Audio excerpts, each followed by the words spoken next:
sân khởi ghen thì đã milli đang yên để cùng cả hiếm ba lấy cơ tôi sẽ đến ban chào lên đi sang nơi đây lúc nào để này đêm xa cái kịp bà này giống nắng bao này cả lúc mùa này giống nắng bao này đi ngay bơ ngay ngồi xa và nó van tiêu đã bơ nắng nào hỏi na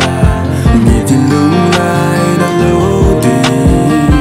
kia đi cả đi thêm và nó van tiêu đã bơ nắng nào hỏi na nghĩ thì lúc này đã lâu tìm kia đi cả đi thêm đừng lùi đã là cái hi rồi đứng yên tổng ba trong đây đâu tiếng ca đất tiền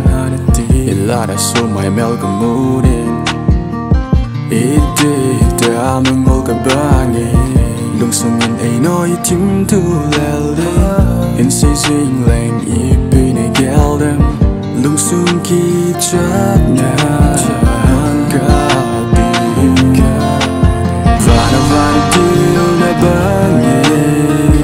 năm nào hỏi na nghĩ thì lúc này đã lâu tìm kia đi cả đi thêm và nó van tiêu lại ba ngày năm nào hỏi na nghĩ thì lúc này đã lâu tìm kia đi cả đi thêm.